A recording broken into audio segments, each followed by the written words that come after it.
For all of you who don't know me, I am Andrew Henderson. I am a police accountability and brutality activist out of Little Canada, Minnesota. Some of you are probably familiar with me for exposing that St. Paul cop that encouraged people to run over Black Lives Matter protesters and lie about the circumstances on social media.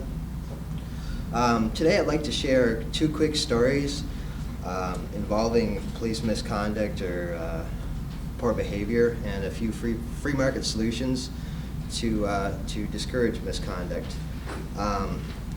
First story happened about 3.5 years ago. I was out filming police officers outside of my apartment building. An officer snatched my camera from me, charged me with disorderly conduct and obstruction of justice. And it took 18 months from the time my camera was taken away until I got acquitted.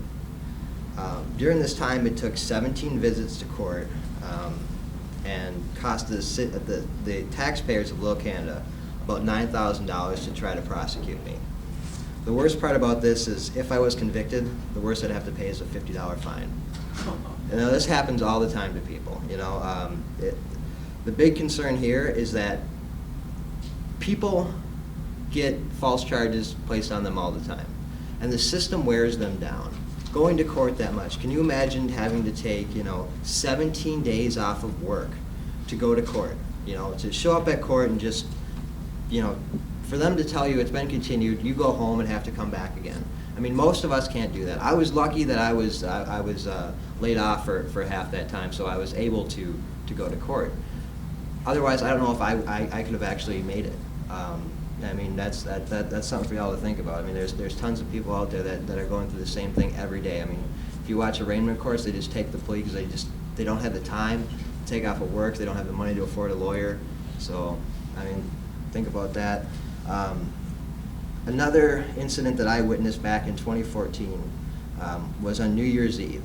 I was riding the light rail in St. Paul, and there was a homeless guy that got on, and he didn't pay his fare. The police officers came on the train, asked him for his pass. He didn't have one, so they arrested him. So this gentleman had to spend 2 days in jail. I ended up showing up at his arraignment just because I was curious of what was going to go on with this guy. He pled guilty to not paying his $1.75 fare. He was sentenced to 1 year of probation and a $150 fine. That's after spending 2 days in jail. Now, this is a homeless guy that didn't have $1.75 to pay a light rail fare. How is he going to pay a $150 fine? All that's going to happen is he's going to be wrapped up in the system over and over again at the cost of the taxpayer. I mean, he had to spend 2 days in jail. $70 a day to jail him, to feed him, and it's brutality against the taxpayers. There has to be a better system than using policing to deal with social issues like this. And this happens all the time. There are a ton of people sitting in jail for nonviolent, victimless crimes that are just caught up in the system over and over and over again. A couple solutions to this that anybody can do is first of all, cop watching. And cop watching is exactly like it sounds. It is you watching the police. And we do this through videotaping police officers. And this achieves two objectives. The first, it prevents misconduct because no one wants to look bad on film. No one wants their misdeeds to go viral out there. And the second thing is it documents what's going on, so that there's an objective witness to what happened in the interaction. And I also recommend using a cell phone app, Bamboozer, which is a live streaming app, so your content gets streamed to an off-site website. So in case your phone is taken or destroyed by an officer, there's a backup of actually what happened. The next thing that I utilize is Cell 411. I don't know if y'all have heard about that or not, but it's basically a network of strangers or community members through a cell phone system, basically cells, different cells. There's open cells, closed cells for family, friends, whatever. And if you are stopped by the cops, if you see someone stopped by the cops, if you witness a fire or something like that, you can just press a little button on your phone, and other people can respond without any police intervention or whatever. So I really promote that, just because it takes the government completely out of the equation at all. The other thing is Waze. Waze is a GPS program for your phone, and if you should happen to be driving down the street and see a road pirate issuing ransom notes to other people, you can hit a little button and alert other people that are using the same program, and maybe they'll slow down in that area and not have to be extorted. And last but not least is jury nullification. Jury nullification is basically voting with your conscience. So if there is somebody in court and you're a juror and there's no victim, there's no violence with the crime or whatever, you can vote not guilty. You don't have to listen to the instructions that the stranger in a muumuu gives to you. You can basically say, hey, there's no victim, therefore there's no crime. So I guess in closing, I'd like to thank the Libertarian Party of Minnesota for having me here today, and hopefully some of these stories and solutions have impacted you in a positive manner today. So, have any questions? I got one question. What's your opinion on body cameras? Yeah. Body cameras are awesome as long as there is a appropriate policy to go with them. I have gotten policies from different departments on different cameras. Some police departments don't have the body cameras yet, but they have the squad cameras. For instance, the Roseville Police Department, in their policy, they can shut them off whenever they want. And that's happened to me. I've had a traffic stop and they shut it off halfway through. So there has to be a policy that says they have to turn them on, they can't shut them off, and that there is discipline for those that shut them off. What do you do if you're taping something and the person, the victim of the crime, does not want you there?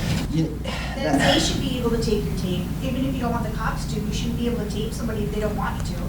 Well, I mean, it's a public space. I mean, my concern is for their safety. I mean, I don't just. But if they don't want you to tape it, they don't. I mean, it's not up to you to decide that. Sometimes, yeah. I mean, yeah. The law, no law. You have the right to say you don't want to be taped. Not in a public place. Not if you're a victim. If you're just a citizen, you can just go tape somebody. Yes. Yes. And then, Yeah. The concern is if you're going to your home. I wouldn't want you taping me. I'd be pissed. No, that's not okay. Well, that's the debate. Yeah, I think that would be my right to say, no, you can't tape me. If somebody's in a car accident or somebody's actually injured, Right. that's a private moment. Well, You don't want yeah. some kid up there taping. Right, and that's where you have to use ethics. I mean, if it's something like a traffic accident or a medical or Well, something. who's going to decide ethics? I mean, you can still put it on the internet and everyone can watch it. That is a Yeah. violation of somebody's privacy. Sure, I mean, you could, but I don't encourage that at all. I more tape stuff or encourage other people to film stuff and ask the victim or the person that was stopped by the police if they'd like a copy with it. I don't just go out there, record stuff and put it on the internet. I do not recommend that at all. That's not how I operate. Should the So. police's video all be public? About the police's video all being public? Should it all be No, public? no, not all of it. Dash cams or body No, cameras? no, not at all. I mean, the way I think about it is like this. If your grandma slipped in the shower and a couple police officers had to help her out, would you want that on the internet? I know I wouldn't. So, I mean, there has to be rules, but I don't know what all those rules should be. I'd like to interject something here. Some of you know I ran for St. Paul City Council, and the incumbent, who trounced me in the election, but it was a very interesting conversation because he's a former police sergeant and very involved, and he brought up a very interesting point that I had not thought about.